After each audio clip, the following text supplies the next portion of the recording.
जो इस विंडो का प्रयोग नहीं करेगा और जिसके बाहर साधन है वो अपने लिए तकलीफ खरीद रहा है। He is buying trouble for himself. काला धन लाने के लिए मोदी सरकार ने एड़ी चोटी का जोर लगा दिया। साम दाम दंड भेद के सारे तरीके अपनाए, लेकिन हुआ कुछ भी नहीं। वित्त मंत्री के डंडे का डर भी काम नहीं आया। ब्लैक मनी विंडो पूरी तरह से चकनाचूर हो गई। 90 दिनों में महज 638 लोग सामने आए और विदेश में जमा सिर्फ 3,770 करोड़ ही आ पाया, यानी खोदा पहाड़ और निकली चुहिया। सवाल अब ये है कि आखिर ब्लैक मनी स्कीम क्यों फ्लॉप हुई और अब सरकार क्या करेगी। नमस्कार, मैं हूं अनिल सिंघवी और इन्हीं सवालों का जवाब लेंगे हम हमारे एक्सपर्ट से। और हमारे साथ जुड़ रहे आज इस खास चर्चा में international tax expert TP Oswal साहब, खैतान एंड कंपनी के संजय संघवी, केपीएमजी की भावना दोषी और डीएसके लीगल के मैनेजिंग पार्टनर आनंद देसाई। देसाई साहब, शुरुआत आपके साथ की जाए। क्या ये समझना ठीक है कि वाकई में इतना ही ब्लैक मनी है या फिर लोग सामने ही नहीं आए? कितना है किसी को तो पता नहीं जी। एस्टिमेट जो थे वो तो काफी ज्यादा थे। जो आया तो आया, अभी देखना पड़ेगा कि कुछ और हो सके नहीं हो सके, क्योंकि जो प्रोसीजर है एक्ट में उसमें डिस्क्लोजर का समय हो गया। राइट। तो now there will be a search, investigation, discovery.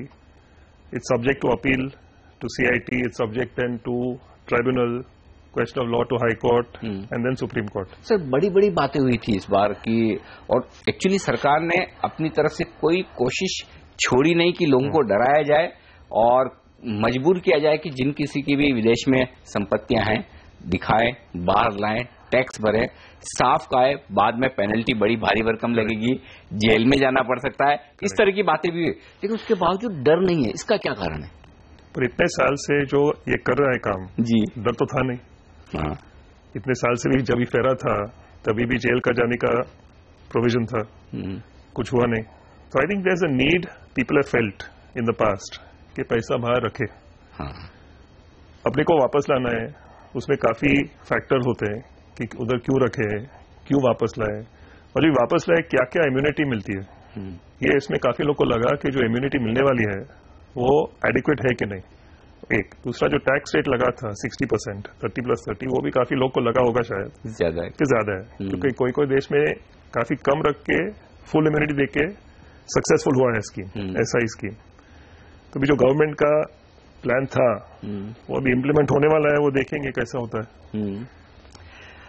हमारे साथ खैतान एंड कंपनी के संजय संघवी साहब भी कार्यक्रम में शामिल हो चुके हैं। संघवी साहब, आपसे सवाल मेरा यही है, स्कीम तो फ्लॉप हो गई, ये तो सब लोग मान रहे हैं, खुलकर कहें या न कहें, कि सिर्फ 638 लोग सामने आए और मुश्किल से 3,770 करोड़।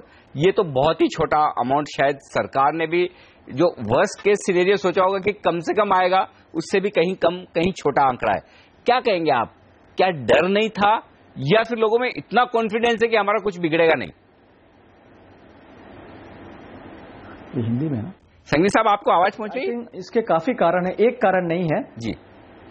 हाँ, थोड़ा loud, if it can be little loud, और थोड़ी अगर आवाज बढ़ाएंगे तो बेटर रहेगा जी। आई थिंक इसके काफी रीजन है, एक रीजन नहीं है, अनेकों रीजन है। हेलो जी सर, बोलिए। हाँ जी, एक तो जैसे आपने कहा, ये looks actually it's a flop, which is a very sad thing. Otherwise, for many people, this was a golden opportunity. By paying 60% tax, उनका ये जो टैक्स का इशू था ये परमानेंटली सॉल्व हो जाने वाला था। अब नहीं होने के काफी कारण है। एक, there were some crucial issues जो रिजोल्व नहीं हुए एफएक्यू में। Some questions were not covered in the FAQ. बिल्कुल। नंबर 1। नंबर 2, हमको ऐसा देखने 3 महीने जो स्कीम आई, हमको ऐसा लगा नहीं कि government was really serious. For example, what I mean, मैं ये कहना चाहता हूं कि अगर जुलाई में स्कीम आई तो जुलाई और अगस्त में there was no publicity, no advertisement, at least I am not seen TV पे या न्यूज़पेपर में कि भारत सरकार ने स्कीम लाई है, आप इसका फायदा उठाइए, पे 60% टैक्स और आपका इश्यू खत्म हो जाएगा। मैंने लास्ट एड फर्स्ट टाइम देखी समवेयर टुवर्ड्स एंड ऑफ सितंबर। तो जितना जैसे पहले वीडीआई 1997 आया था, उसमें at least government used to give proper publicity, I am not saying कि ये एमएनसी स्कीम है, पर एटलीस्ट अगर गवर्नमेंट थोड़ा टाइम टू टाइम उसको एडवर्टाइजमेंट करते थे तो लोगों का कॉन्फिडेंस बढ़ता था। वो नहीं है। काफी इंपॉर्टेंट क्वेश्चंस एफएक्यू में क्लियर नहीं है। सो देयरफॉर लोगों के मन में थोड़ा सो टू से डर था। मैं ये नहीं कहूंगा कि उनको गवर्नमेंट पे विश्वास नहीं था, विश्वास पूरा होना चाहिए और गवर्नमेंट की तरफ से उसमें कोई कमी हमको तो नहीं दिखी, पर ये छोटी छोटी चीजें थी जो ultimately it did not work for people. Anand sir, ये बात जो संघवी साहब ने कहा वो वाकई में मैंने भी कई लोगों से बात की। पहले तो स्कीम को लेकर बहुत सारा कंफ्यूजन था, एफएक्यूज एक बार आए, दूसरी बार, उसके बावजूद लोगों को एक जो संतोषजनक जवाब मिलना चाहिए कि हाँ अब इस स्कीम को लेकर मुझे जो जानना समझना था सब कुछ समझ गया, वैसा हुआ नहीं। क्या इस तरह का फीडबैक आपको भी मिला? ये एक बड़ा रीजन था फ्लॉप होने के पीछे? ये भी एक था, क्योंकि जो एक्ट में जो लैंग्वेज था उससे कुछ समझ पड़ी, एफएक्यू से कुछ और समझ आया। तो उसमें प्रॉब्लम क्या होता है, लोग को लगता है कि सीरियस स्कीम है, नई सीरियस स्कीम है, और अगर मैं डिस्क्लोज करूं तो उसका कॉन्सिक्वेंस क्या होने वाला है। सपोज किसका घर है आउटसाइड इंडिया, घर 20 साल पहले लिया है, how will that be valued actually? Do have to sell the house and bring the money back? Will I be prosecuted under some other statute? उसमें थोड़ा कुछ क्लैरिटी जो आना चाहिए था नहीं आया था। संजय साहब, फिर आपसे ये सवाल लेना चाहता हूं कि क्या बेहतर होता कि पहले ही स्कीम में जो कुछ भी कंफ्यूजन वाले पॉइंट्स हैं, जहां कहीं भी लोगों को एक साफ तौर पर समझने की जरूरत है, उन्हें बता दिया जाता? और दूसरी बात, क्या आपको एक और बड़ा मुद्दा है वो लगता है कि लोगों को ये एक डर बराबर है कि अगर हम आए सामने डिस्क्लोज कर दिया तो हमारी आइडेंटिटी कॉन्फिडेंशियल रहेगी या नहीं? वो एक सबसे बड़ा डर है कि एक बार हमने आके सामने बता दिया कि हमारे पास ये एसेट्स है, तो उसके बाद सरकार या फिर इनकम टैक्स अथॉरिटीज आगे पीछे पड़ जाने वाली है कि और क्या क्या है। राइट, मैं आपको बताता हूं, एक बहुत इंपॉर्टेंट चीज मैं आपको बताता हूं जी। Initially there was a confusion था कि वेदर हमको बैंक स्टेटमेंट डिक्लेरेशन के साथ लगाने हैं कि नहीं लगाने, ठीक है। तो कुछ लोगों को मार्केट में ऐसा लगता था कि लगाना चाहिए एंड कुछ लोगों को लगता था नहीं लगाना चाहिए। हमारी अंडरस्टैंडिंग एज ए लॉयर था कि लॉ में कोई रिक्वायरमेंट नहीं है आपको स्टेटमेंट लगाने हैं। हमारे बोर्ड मेंबर से इन पर्सन पर्सनल डिस्कशन हुआ था, because we also went with some query for clarification and they were more than happy to discuss. वो भी क्लैरिफाई किए कि भाई आपको लगाने की जरूरत नहीं है, ठीक है। पर लोगों का कंसर्न क्या था कि मुझे उसके डिक्लेरेशन में मेरे बैंक का नाम, बैंक का लोकेशन और अकाउंट नंबर लिखना है, whether government will independently write. तो हमको पर्सनल मीटिंग में उन्होंने अश्योरेंस दिया, एकदम बिल्कुल सही अश्योरेंस दिया कि no mister Sanghvi, there is no question of worrying, government will not write because government in good faith is accepting your declaration. तो वो that was very positive from government side. पर लोगों को ये डाउट था कि अगर मुझे फर्स्ट ऑफ ऑल स्टेटमेंट लगाना है कि नहीं लगाना। अगर एफएक्यू में कहीं एक अच्छे से लिख दिया होता कि you are not suppose to attach your bank statement, beginning में अगर कहीं लिखा दिया या प्रेस में इंटरव्यू दे देते हैं, तो I think that would have created some very basic confusion in time, number 1। दूसरा, लोगों के मन में ये डर था कि अगर मैं एक अकाउंट डिस्क्लोज करता हूं और गवर्नमेंट वो मेरा स्टेटमेंट देख के उसमें कुछ डेबिट एंट्रीज है कि ए ने बी को पेमेंट किया, तो बी के पीछे जाएंगे क्या? I don't want to involve be into this problem as long as I can pay 60% tax और मैटर पूरा हो गया। तो ये जो बेसिक फंडामेंटल डाउट्स थे उसमें भी, उसके कारण भी ये स्कीम फ्लॉप होने का एक बहुत बड़ा रीजन है। बिल्कुल, तो साफ तौर पर कई सारे कंफ्यूजन वाले पॉइंट और उसके चलते स्कीम हुई फ्लॉप। लेकिन अब बड़ा सवाल है कि क्या स्कीम फ्लॉप हो गई तो एक्शन शुरू होगा सरकार की तरफ से? यदि हाँ, तो कैसा एक्शन होगा और क्या असर पड़ेगा इसका, इस पर करेंगे चर्चा इस छोटे से ब्रेक के बाद।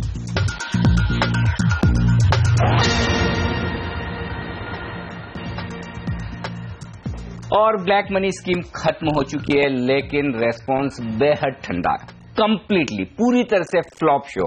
हमारे एक्सपर्ट्स हमारे साथ हैं और आनंद देसाई साहब, संजय संघवी साहब, भावना दोषी और साथ ही टीपी ओसवाल साहब। ओसवाल साहब, आप तो पहले दिन से कह रहे थे कि ये तो फ्लॉप शो होगा, लेकिन क्या इतना फ्लॉप होगा ये तो अंदाजा शायद आपको भी नहीं रहा होगा।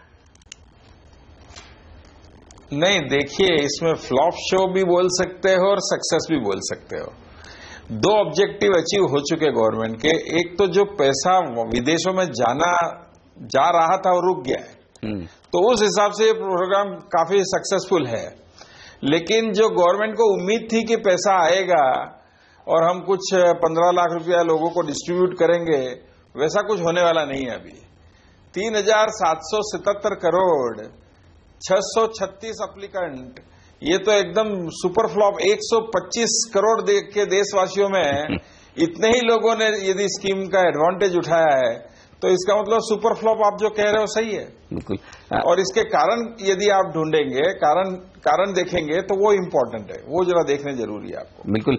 उन्हीं में से कुछ कारण मैं आपसे जानना चाहता हूं भावना जी, आपको क्या लगता है क्या कुछ और किया जाता तो ये स्कीम ज्यादा सफल होती, ज्यादा सक्सेसफुल होती, ज्यादा लोग सामने आते, डिक्लेयर करते?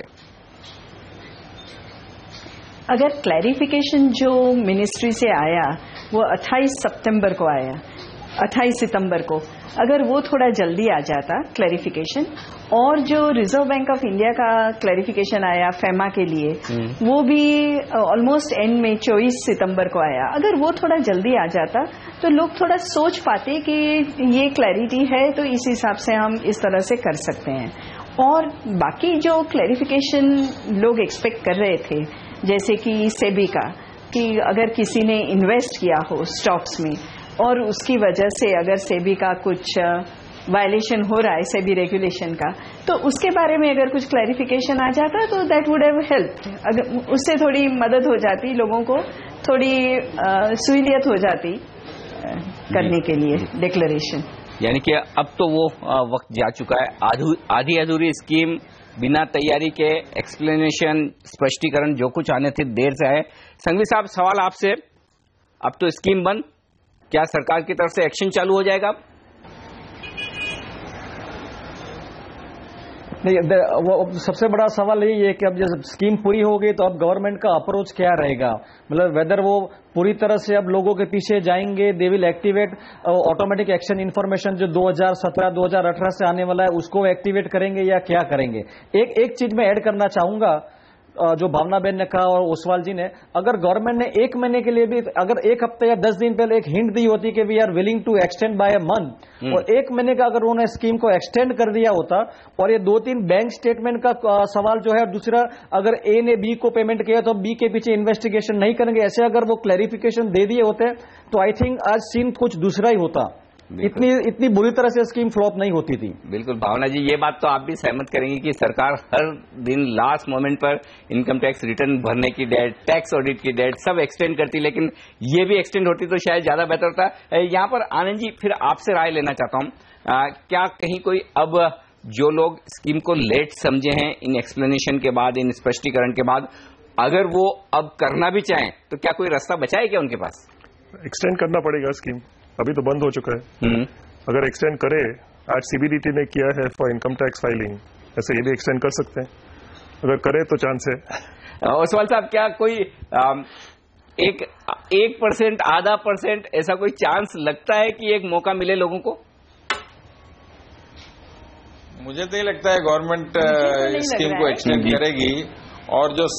और संघवी जी जो कह रहे हैं कि अभी गवर्नमेंट एक्शन लेगी, अरे एक्शन लेना था तो 1947 से 2014 तक तो एक्शन ले सकती थी, कहां रोका था इनको किसी को एक्शन लेने के लिए? यदि हमारा टैक्स ऑफिसर या हमारी इन्वेस्टिगेशन विंग अपना दायरा इंटरनेशनल क्षेत्रों में प्रसार सकती है तो एक्शन ले सकती है, लेकिन वो इंटरनेशनल क्षेत्रों में प्रसारने के बाद भी तो ओसवाल साहब, फिर टैक्स ट्रीटी ऐसी होती है। ओसवाल साहब, फिर आप ये कह रहे हैं कि इसका मतलब विदेशों में जो लोग हैं जिनका काला धन है, अनडिक्लेयर एसेट्स है, उन्हें डर नहीं है कि सरकार कुछ कर पाएगी? इतने सालों तक कुछ नहीं किया, अब भी कुछ नहीं कर पाएगी?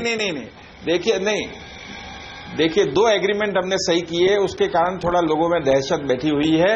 एक है multilateral exchange of information agreement, वो ऑटोमेटिक एक्सचेंज इंफॉर्मेशन है, वो 2016 की इंफॉर्मेशन 17 में और 17 की इंफॉर्मेशन 18 में मिलने वाली लोगों को, एक देश से दूसरे, कुछ लोग 17 में ज्वाइन कर रहे हैं, कुछ कंट्रीज 18 में ज्वाइन कर रही है।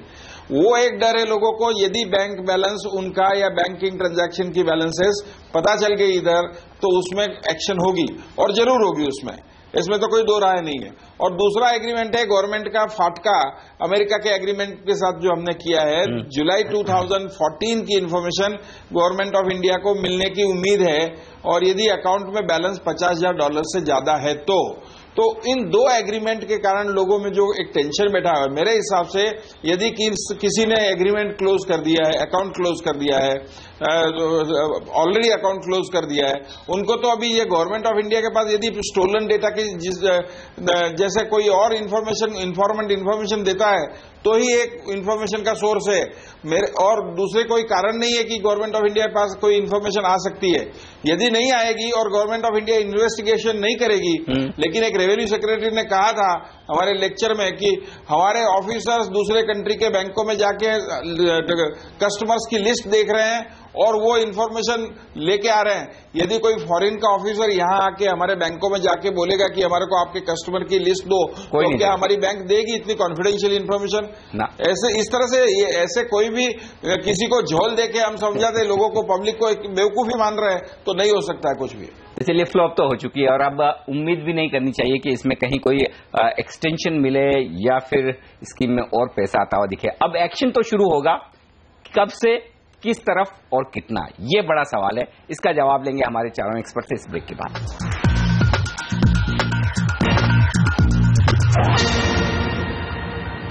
ब्लैक मनी पर सरकार की स्कीम फ्लॉप होती हुई दिख रही है। हमारे चार एक्सपर्ट्स हमारे साथ है पूरा समझाने के लिए कि क्या वजह थी इस स्कीम के फ्लॉप होने की और अब आगे किस तरह का एक्शन होगा। सरकार ने, वित्त मंत्री ने साफ तौर पर कहा है कि विदेशों में काला धन रखने वालों के खिलाफ बड़ा एक्शन होगा, बड़ी पेनल्टी लगेगी और उन्हें जेल जाने की तैयारी भी करनी चाहिए। लेकिन क्या वाकई में सरकार ऐसा कर पाएगी?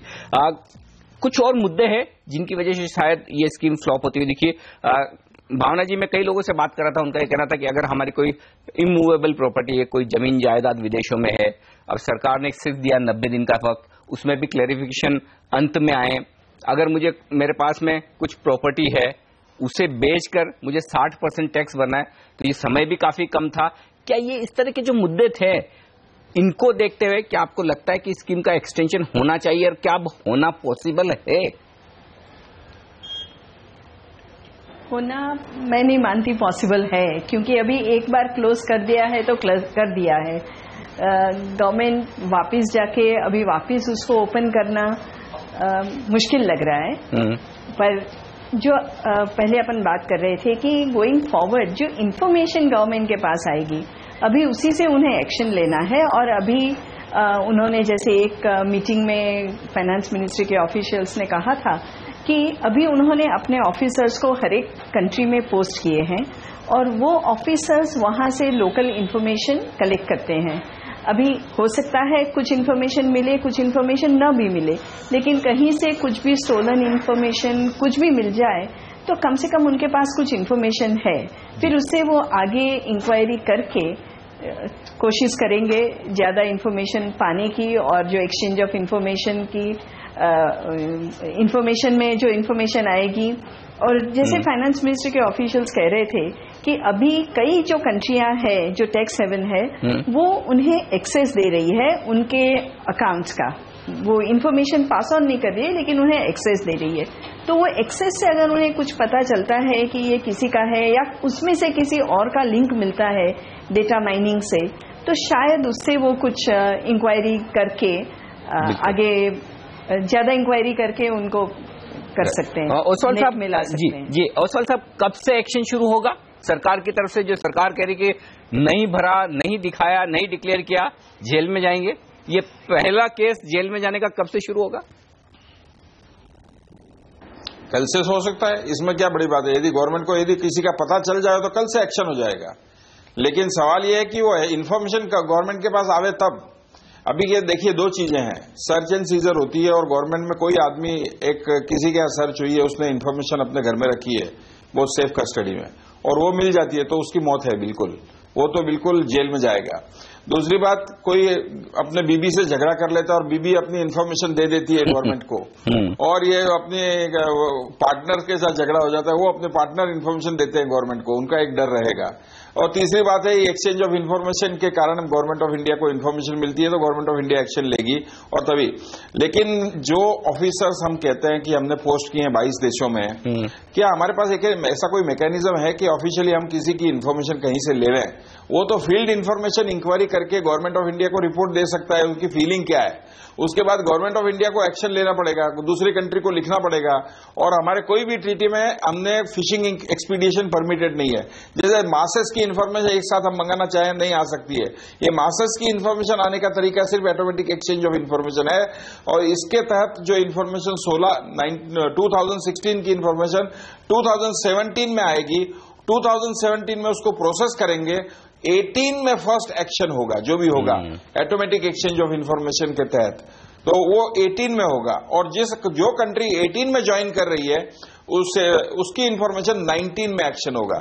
उसके पहले एक्शन मुझे नहीं लगता है, जो कन्वेंशनल मेथड से हम लोग एक्शन लेने की बात कर रहे हैं, वो एक्शन तब तक तो कोई जो भी नॉर्मल कोर्स में इनको पता चलेगा तो ही पता चल सकता है, नॉट अदरवाइज। इसलिए एक्सचेंज ऑफ इन्फॉर्मेशन पे ही इन पे डिपेंड करता है कि ये क्या करेंगे। तो आनंद जी, सिर्फ इन्फॉर्मेशन होगी, सबूत नहीं होंगे सरकार के पास, और उसके बगैर एक्शन नहीं हो पाएगा, राइट? ये समझना ठीक है, कुछ तो सबूत चाहिए, कुछ तो सबूत चाहिए, और सबूत कहां से आएंगे? बहुत मुश्किल है। यानी कि जिन लोगों ने अगर डिक्लेयर नहीं किया वो बहुत घबराएंगे नहीं, वो पता नहीं भी किसका इन्फॉर्मेशन किधर है, किसके पास है।